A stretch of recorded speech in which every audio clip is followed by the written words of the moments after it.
Hey everyone. So we've got a question, and the question is, what makes you laugh about being human when you really notice it? Good question. So human beings, all right, it is funny because as human beings, we're interesting creatures, funny creatures, really. We just get about our business, so we don't realise that the complexity of our nature. And I believe that it's true that the human beings have the most complex nervous system in the known universe, which is profound, if that's actually true. But either way, if it's not true, we have a very, very complex nervous system. There's so many elements to it. And what makes me laugh, or makes it a bit of a joke, bit silly, a bit funny, is with the level of complexity of our nervous system as to how out of tune with being actually a human being we are. Really. You know, we're human beings, so we're part of nature. Often we forget that, especially with the way in the fast-paced world that we live in, the technology and all of this, it's moving rapidly and everything's changing so rapidly, and as human beings we've lost our essential nature as nature. And I find that funny because I went out to Uluru 6 months ago now, had a profound experience, connected there in a way that I'd never experienced. And I sort of got a bit of a taste of what the Indigenous call Jukurpa, and that's aligning with this dreamtime spirit, the spirit that moves nature, that moves everything, that they were tuning into to survive and to be able to live according to nature. You know, all these Indigenous cultures throughout the world lived very aligned with the laws of nature for so long.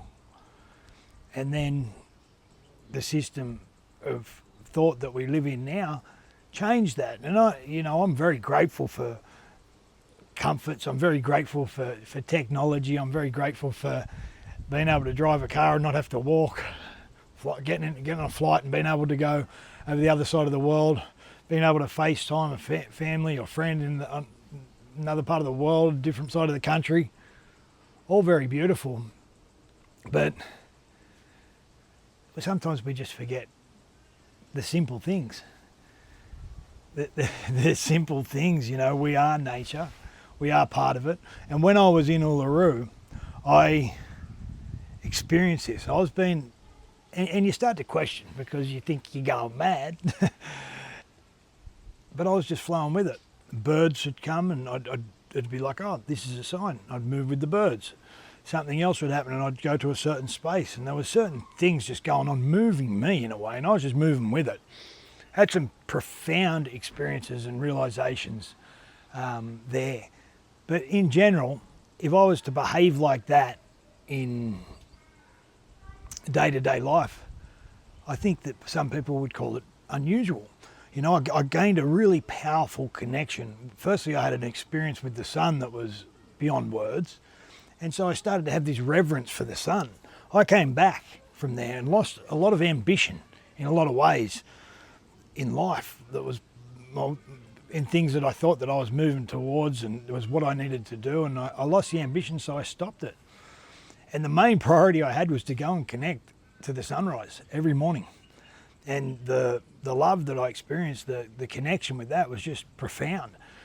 And I started to have this reverence for the sun. And then nature, I'd go out to walking in nature and it was like I was communicating with the trees, you know, like it was like a real deep experience or expansive experience. And I was tuned into that for quite a while. And then it started to fade. And then at times I come out here and I can connect to an aspect of that again, but it's not the same. And so we're so disconnected in so many ways. And you know, if if you were to talk to people about communicating with trees and having love for the sun, they sort of look at you strange. But really, without the sun, there is no us, there is no planet, there is no life. So, we should love that as much as we should our brothers and sisters, our parents, anyone, because it's the life giver. But it's just in the way in which we've been taught to think, it's unusual. The indigenous cultures knew this. They have a strong reverence for nature, for spirit, for everything, and that's the difference. I guess so. Finding it funny as to how disconnected as human beings we are from being human beings. That's the answer to the question in short. And the complexity of our system, so many elements that make up a human being, and it's beautiful. And we have so much potential to be revealed, because there's a lot that's either become dormant or otherwise disconnected from. So as we reconnect with that, in the modern age, because technology's moving rapidly and it's going to continue. So we have to see how this looks. I don't particularly feel like merging as a robot, but in some ways that's going to happen, whether I like it or not, down the track. It's the way things are moving very rapidly. But how does that look with maintaining our humanity as well?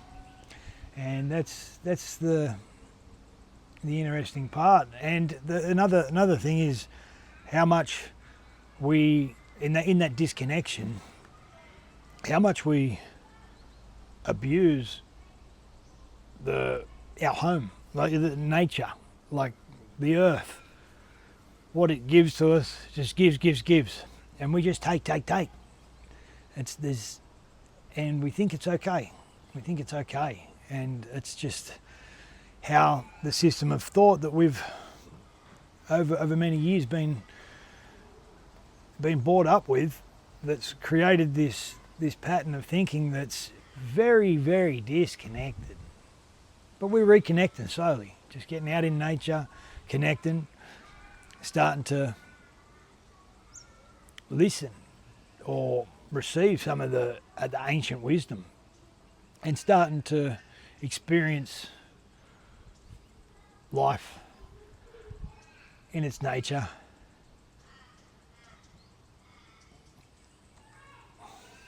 That's me for today. Much love.